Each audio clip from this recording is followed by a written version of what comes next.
Yabaye kaze mu gihano c'amasengesho mushikizo namwe neso Habimana Djibril. Uno musi Imana mutima wanje barivuga ngo ntukamere nk'abandi bose. Ni gute rero umuntu atomera nk'abandi bose? Umuntu ntiyomera nk'abandi bose biko atawura yuko uwavako uwo yizeye. Mbego kurankurikira no munsi ni wizeye nde? Wizeye Imana imeze gute? Nimba warizeye Kristo mwana kizamigo bwawe, ukwiye kumera nkawe, ukwiye gusa nkawe, ukwiye kugendana nkawe. Ijambo ry'Imana tubwiye ngo tufise ivyumviro vya Kristo, ukwiye kugira ivyumviro vya Kristo. Ntukishushanya n'iyi isi, kuko iyi isi irikija mu mahonero, iyi si irikirapfa ifana n'ivyawe vyose, iyi si irikigenda ku musozo wayo. Wewe ntukwiye kwishushanya nayo, ariko ukwiye kwishushanya na Kristo. Kristo niwe citegerezo cacu, Kristo niwe modele yacu, niwe turabirako. Nta kindi kintu turabirako, turabira kuri Kristo. Ugiye gusoma mu byashuro Yohana, ijambo ry'Imana tubwira yuko ngo harageze igihe abantu babonye abantu bavuga ngo baje abantu ngo naba Kristo, uwo muco gihe abariho izina umukristo rivuka. Abo bantu bararaba abantu bakabona inyifato yabo, imvugo yabo, urukundo rwabo basa na Kristo. Nawe uri kwanga no munsi ni Imana ikiraguhamagarira kutamera nk'abandi bose, ikiraguhamagarira kutishushanya n'abandi bose, ikiraguhamagarira gusa na Kristo, kuko Kristo niwe citegerezo cacu, Kristo niwe citegerezo cawe. Tutatevye dusome mu Baroma igice ca 12 guhera ku murongo wa 2. Haravuga ngo nimucishushanye n'ivyiki gihe, yamara muhinduke rwose, mugize imitima misha, kugira ngo mumenye neza ivyo Imana igomba, nivyo vyiza bishimwa bitunganye rwose. Ijambo ry'Imana tubwire yuko nimikishushanya n'ivyiki gihe. Iki gihe isi iriko ishushanya gute? Iki gihe isi irikimera gute? Iki gihe abantu bariko bagenda gute? Tugiye gusoma mu Zaburi igice ca mbere guhera ku murongo wa mbere gushika ku murongo wa 3. Haravuga ngo habiga umuntu ataja ku mohe y'abanyakibi, adahagarara mu nzira y'abanyavyaha, aticaranya n'abacokoranye, ariko ibimuhimbara biri mu vyagezwe vy'Uhoraho, kandi ivyagezwe vyiwe nivyo ashira ku mutima ku murango no mwijoro. Azoba nk'igiti gitewe hafi y'imigezi y'amazi, cama igihe cacu, ibibabi vyacu ntivyuma, ico azokora cose kizomubegendera neza. Ijambo ry'Imana duhamagarira ngaha anye. Uno mwanditsi aravuga ngo hahiga umuntu aticarana n'ababi. Nimba bagenzi bawe bose ari abagenzi bari mu marigara nk'urumogi, nukwiye kumera nkabo, kuko ijambo ry'Imana tubwira ngo kirazira kwicarana n'ababi. Abantu bagutwara mu nzira mbi ntukwiye kwicarana nabo. Ko n'umugabo nagomba kuvugana n'abajeune, ko ngomba kuvugana n'abantu bakiri bato, n'abantu bakiri abajeune. Ubu muri vacances mugabo ukwiye gutahura yuko utakwiye kumera nk'abandi. Abandi bariko baraja mu nzoga, wari ukwiye kunywa inzoga. Ijambo ry'Imana tubwira mu Banyefeso 5:18. Ijambo ry'Imana duhamagarira kutabarizwa na vino. Nimba uri umujeune, nimba uri umugabo no munsi kurangukira no munsi, ukwiye gutahura yuko mu gutishushanya n'iyi si utakwiye kubimboregwa, kuko muri vino ijambo ry'Imana tubwiye yuko hariho ubuhumbu, hariho ingeso cazikurikira vino, kuko iyo umuntu anyoye vino cyangwa anyoye inzoga atakaza ubwenge buryo burahinduka, ivyumviro vyo birahinduka. Biroroshe kumugwaniza ashobora kumubesha, biroroshe kumugwaniza ashobora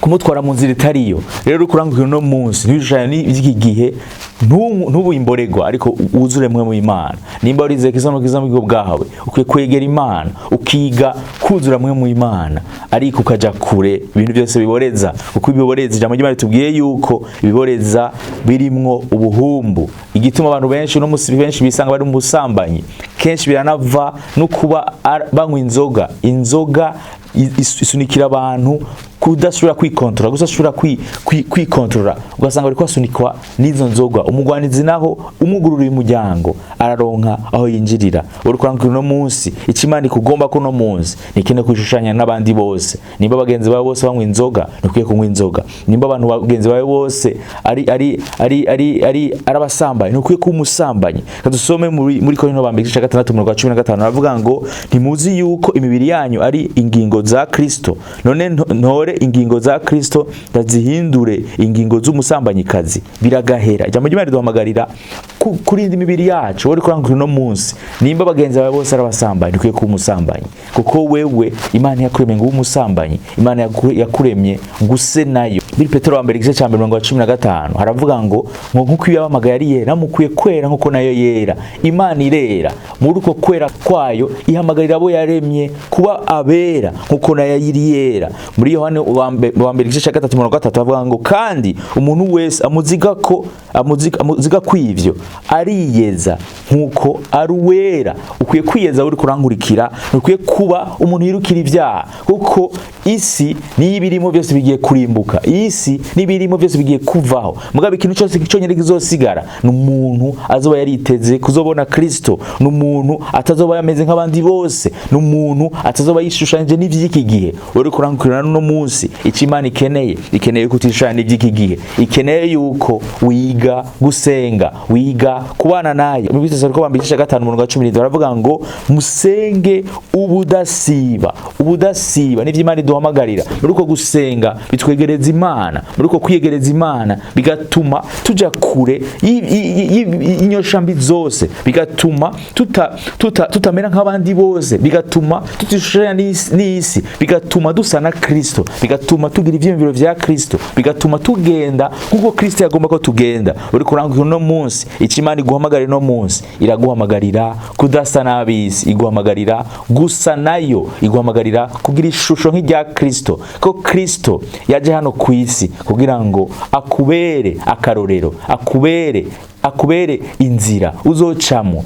Uko yabayeho muri nosi, yabayeho atacafise, ko ari kugira ngo wewe ntuzo witwaze ngo biragoye. Yabaye kuri nosi agororotse, kuri no munsi ni wamwizera aza gushoboza kugenda ubuzima bwo gororoka, aza kwereka uko ukwiye kugenda, kudakwiye kugenda nk'abandi bose, kuko ntaro abandi bose nibo baramwizeye mwamsimukiza mu bigo bwawe. No munsi rero Imana iraguhamagarira kutamera nk'abandi bose, iraguhamagarira kutishushanya nko kwisimere. Nimba bagenzi bawe bose arabasambanye, va muri bo. Twasubiye muri Zaburi igice cya mbere umurongo wa mbere avuga ngo hahiga umuntu ataja ku mohe y'abanyakibi, adahagarara mu nzira y'abanyavyaha.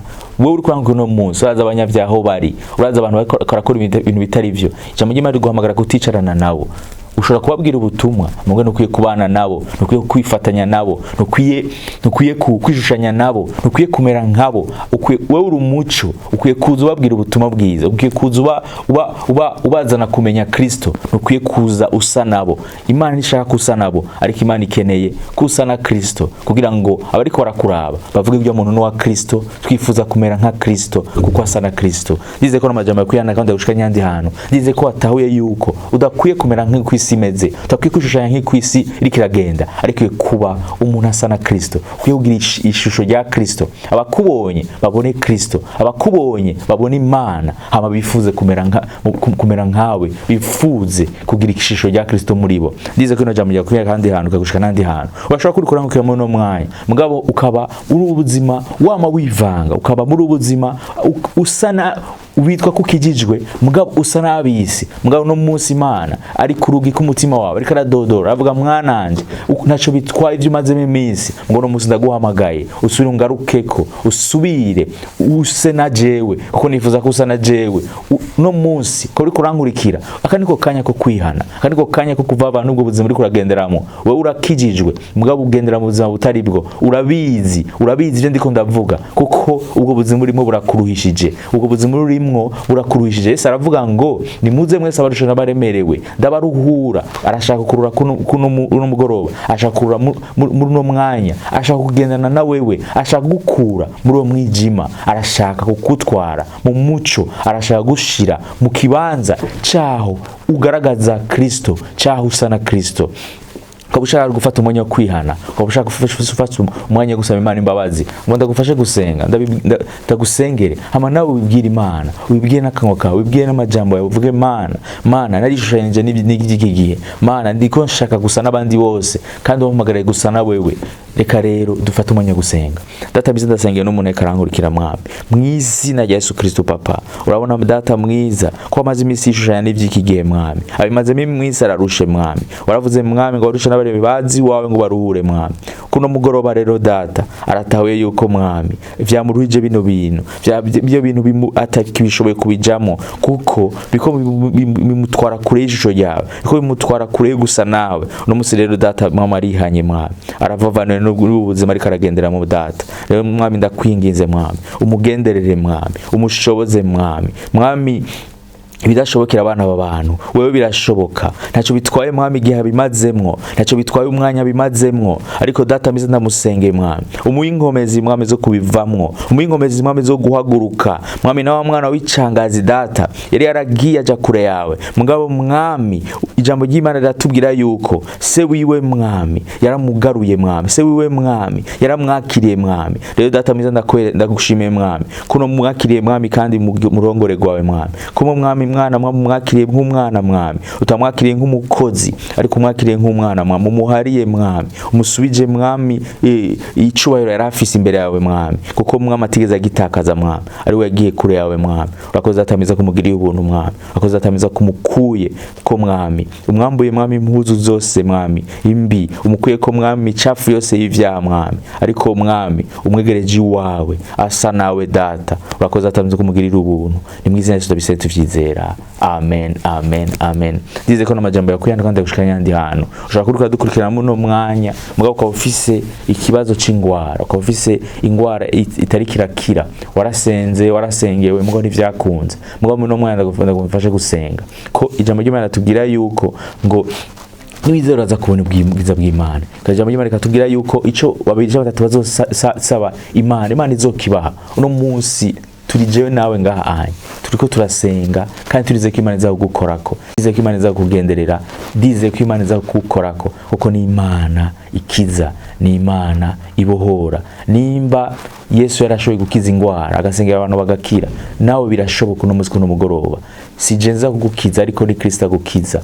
Wizera Kristo. Ijambo ry'Imana rivuga ngo nta rindi zina twaronse yo gukirizwamwo atari rya Kristo Yesu. Iyo zina rya Kristo niryo rigira rigukize ni wavyizeye, kuko niryo rifise ubushobozi mwijuru mwisi ni kuzimu. Iyo rivuzwe isi iratitima, iyo bivuzwe mu kuzimu bariruka, iyo bivuze ingwara iriruka, iyo rivuzwe amadayimoni ariruka. Reka dukoreshe iryo zina rero, twambaze Kristo amagukize. Fata hugwaye hose, ama wizere ko Kristo ari wakiza, wizere ko Kristo ari wabohora, wizere ko Kristo ari wahindura.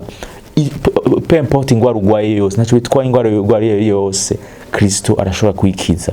Fata hugwaye hama wizere ko Kristo ari wakiza. Data miza ndasengera no muntu mwami, ntacyo bitwaye ingwara agwaye ko yitwa mwami, ndasenze mw'isi na Yesu Kristo. Ino ngwara mwami imurekure mw'isi na Yesu Kristo.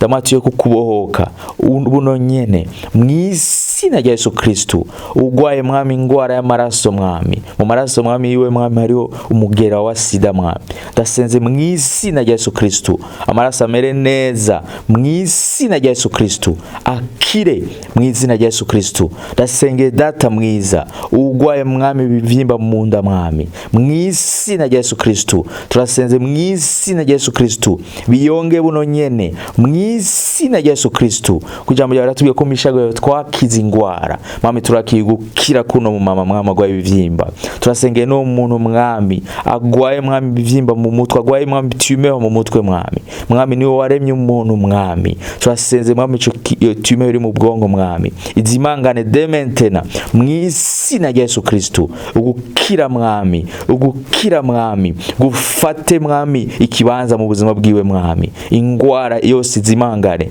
mw'isi na Yesu Kristo. Ndasengeye no muntu mwami ari paralyze mwami, aryame mwami adashobora kubuja mwami, yumva kandi abona mwami adashobora kubuja mwami. Ndasenze mw'isi na Yesu Kristo yakira ugukira mw'isi na ry'umwami wacu Yesu Kristo, ugukira gufata ikibanza mu buzima bwiwe mw'isi na Yesu Kristo. Urakoze data mwiza kubagiriye neza, urakoze data mwiza kubukijije, kubugendereye mwami, kubo mwami ukozeko aho babara hose mwami, ahari ubabare hose mwami. Ndagushimira mwami Yesu Kristo kubakijije, ndagushimira mwami Yesu Kristo kubagendereye, ndagushimira mwami Yesu kubatashobora gutambuka neza batanguye gutambuka, kukuri Imana ikiza ingwara zose n'ubumuga bwose. Urakoze atameze ko bagendereye, nimbiza tubisente tuvyizera. Amen, amen, amen.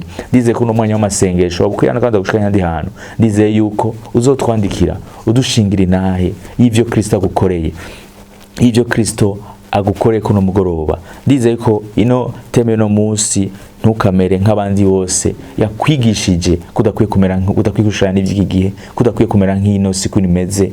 Ndizeye yuko uzodushingira inahe utubwira ukuntu uri kuragendana n'Imana, ugendana n'Imana mu ntsinzi ku munsi. Murakoze naho butaha. Amen.